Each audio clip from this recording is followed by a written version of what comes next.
Oh my god. Oh my gosh. That is the biggest tarantula I think I've ever seen. I've already been on some crazy nature journal adventures so far, and I still have to figure out how to survive the heat of the day. After that, I have one more night to explore and see if I can find any cool reptiles or new animals. Stay until the end to see a mystery about birds. This is part 3 of a 3-part series. Alright, so this wash is turning into a jumble of rocks, and I don't want to do too much rock hiking right now, especially by myself in this kind of weather and this kind of environment. So I'm gonna start heading back down, but I took advantage of this shady spot here, and I think when in the desert, I mean, look, you could friggin' sit right there and just nature journal right here in the shade, take a little break. But what I did was just stopped, let sort of the disturbance that you've been creating through your walking dissipate a little bit, and that's oftentimes a really useful strategy for seeing animals. And what you could do in that time, you could just stop. Also in the shade, you'll be less visible. So if I'm standing here in the shade and everything else out there is in the sun, it makes it harder to see me because everything out there is all overexposed and I'm in the shade here. So one thing you could do is just take out your binos and just work around the terrain. You don't have to look at things super far away. You could be looking at things right here. So I just kind of scanned this whole cliff face with my binoculars pretty systematically, and while doing that I saw a rat, some type of wood rat, I'm guessing, inside one of those caves right there. So that to me is an indication that this could be a good place to look for rattlesnakes tonight. Okay, I just saw a lizard. I finally saw a lizard that I haven't seen before. It almost immediately went behind some rocks though. All right, it's barely past 10 o'clock and it's time for me to retreat to civilization. So-called civilization. I will be driving into the nearest town, the town of Borrego Springs, and looking for a coffee shop or public library where I can stay for hopefully a couple hours. I don't think it's gonna start cooling down probably for like 4 hours, but you know, there should be a grocery store, cafe, things like that. So I'm gonna go and take a break from my nature journaling biodiversity survey in the desert. So sometimes you see the craziest animals at the visitor center. Something's wrong with that roadrunner's foot though. But look at that, it's so cool. I really want to nature journal this roadrunner right now. It's like right here in the parking lot. But I'm like, this heat is really getting me, and I like tried walking around in the grocery store for as long as possible to take advantage of the AC.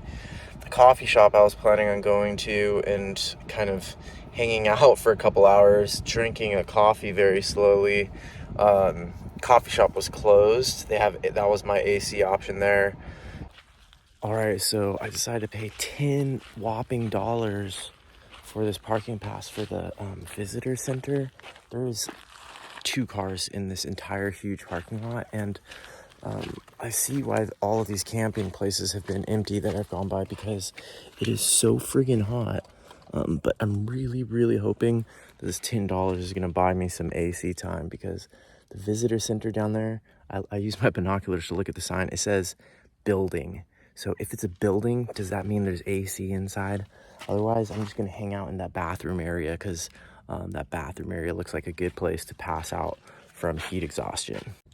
Desperate times call for desperate measures.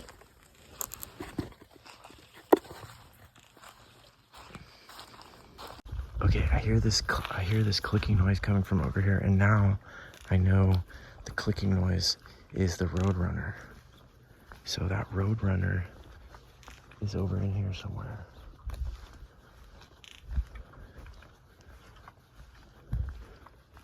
When you hear a bird sound and you can actually see the bird making it, burn that into your memory as soon as you can. That way you'll be able to remember it later on, because usually you hear the sounds and you don't see the animal that's making the sound. Same with tracks. When you see tracks being made by an animal, or a poop coming out of an animal, burn that into your memory.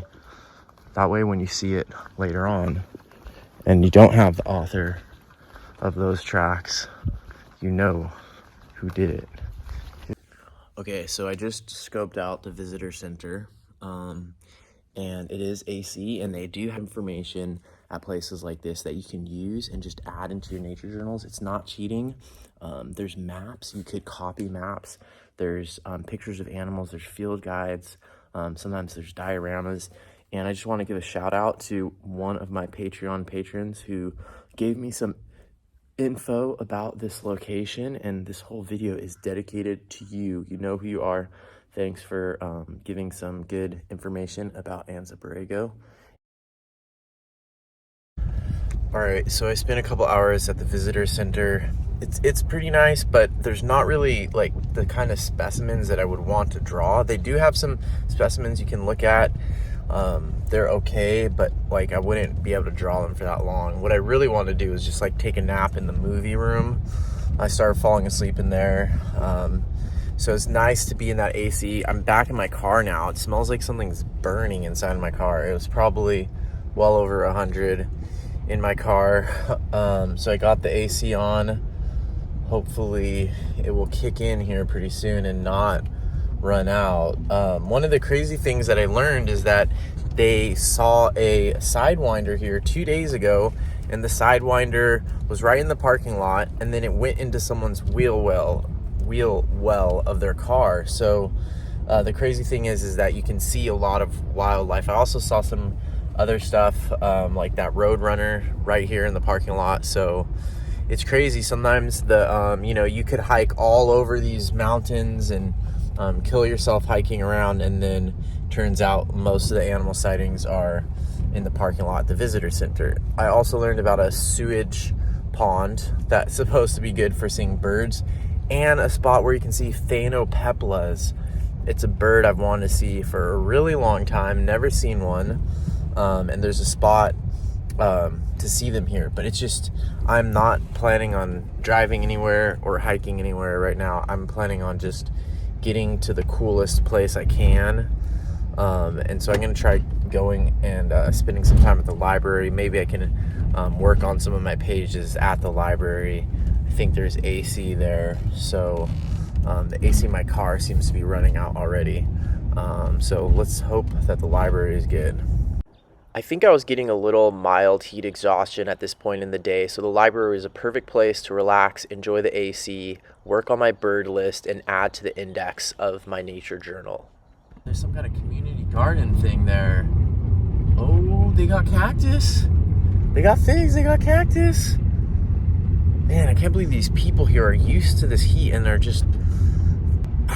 These people are out here gardening, and I'm like barely surviving in the air-conditioned building, but gotta save some energy for tonight.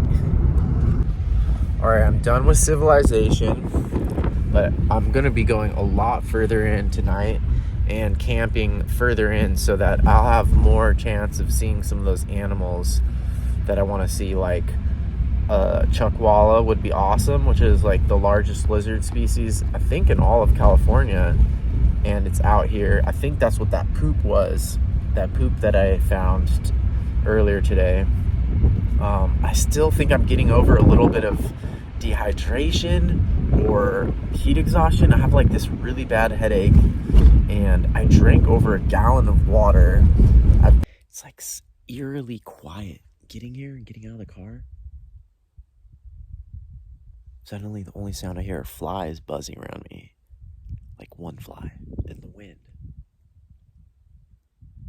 And that's just like the impact of that lack of sound just hitting me. I just ate a hurried dinner, splashed some water on my face, and now I'm hiking up this wash with huge expectations about finding all of the things that I want to find, to manage my expectations about what I will see, because it's nature, and I've got all my nature journaling stuff, my nighttime nature journaling stuff, and I'm ready It's the time of day. I actually kind of I tend to call this time of day the killing time because it's when a lot of predation can happen. A lot of times the diurnal animal's vision is starting to not work so well, but the nocturnal animal's vision hasn't fully kicked in yet, so lots of things get killed and eaten at this time of day.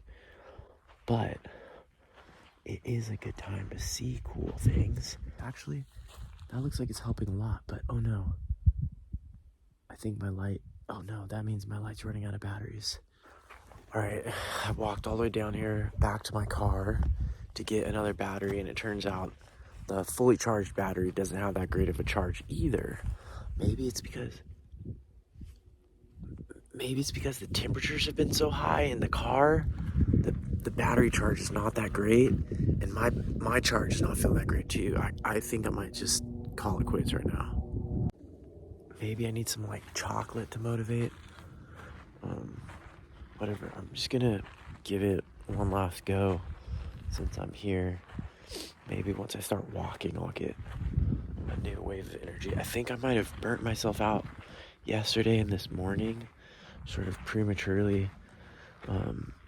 The hike that I went on yesterday with this guy that I was interviewing with was a little bit long and took more energy than I realized. And then I was really going full force this morning. And I just like burned out during the middle of the day. It was so freaking hot. Well, it's not a venomous snake, but it is a venomous spider. Great big black widow spider right there. But I can see those anywhere. I've nature journaled black widow spiders before. I need something new. I need new juice. Please, Lord, I don't need to see a desert bighorn. I don't need to see a mountain lion. Just let me see some kind of rattlesnake or something. What's that? Dang it. Some of these branches are looking like snakes in this light. They're looking like friggin' snakes. And I can hear the rats or the squirrels or whatever. I know I've seen them even during the day. So I know that the food sources for rattlesnakes are here. So where are the snakes? I think I just saw eyes reflecting further up there. Is my light dimming out again? I'm pretty sure I just saw eyes. Oh, what the hell? Something's like not right with my lamp. I don't know why, but it just sort of, tonight, it doesn't feel the same as it did last night. It's just kind of like, maybe it's because it's more closed in here. Like I'm in this closed in sort of canyon situation. Like during the day, it's like, this is awesome and this is like more biodiverse, or when I was walking around at night, it just feels like kind of more like spooky or something up in here, and not spooky and like, oh, there could be rattlesnakes, because rattlesnakes would be awesome, but like, I don't know, just like this weird je ne sais quoi. Maybe I'm just tripping, I don't know. All I know is if I saw a lizard just like run across past my feet right now, I would probably like jump 10 feet in the air.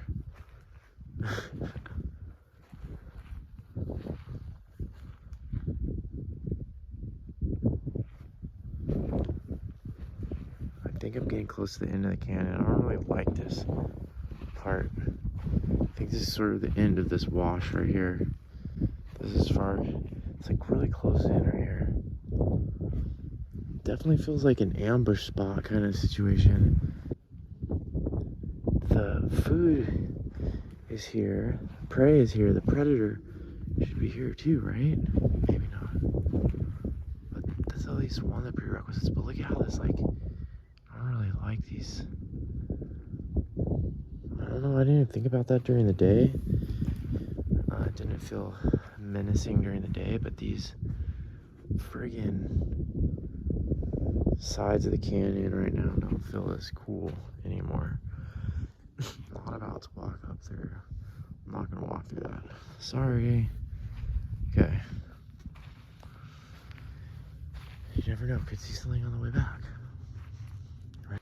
A couple of weird military helicopters flew over with some of them with no lights on, which is a little bit weird. That was the only noise, but not exactly the most comforting or settling human type of activity.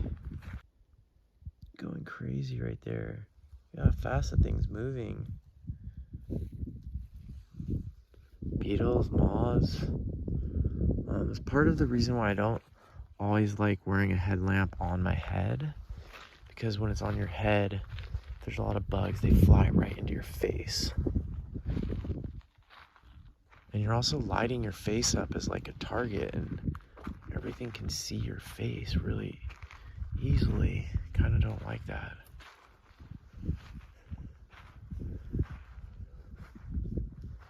Everything looks so different at night. It's so easy to get lost. Like you turn around and you realize that it doesn't look the same as when you walked up. Okay, I just heard something move in that bush. I definitely heard something move in that bush. Okay, I just saw something with a really long tail run across that opening there. And the friggin' bugs are starting to come to my light more. Maybe I could get it on camera. It was like right there. It wasn't hopping.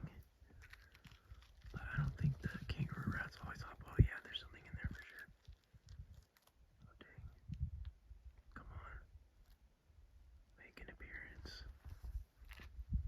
Are you a kangaroo rat? Oh, you're total snake food. I see you. Come on out so everyone can see you. Probably can't see this. It looks like regular mouse size, but it's a kangaroo rat.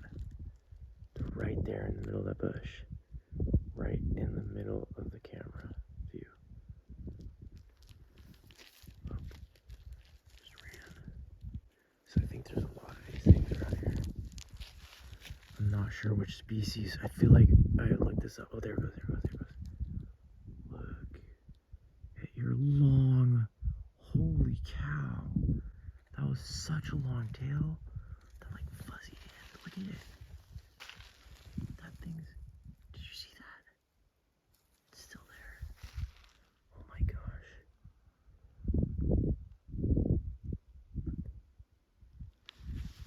Look at that. That is a kangaroo rat. Look at that tail. I'm pretty sure that's a kangaroo rat. What else would that be? Its tail is so long. Okay, so I think there's like 12 species of these in California. I feel like I'm seeing a lot of mammals on this trip. Look at it move right there.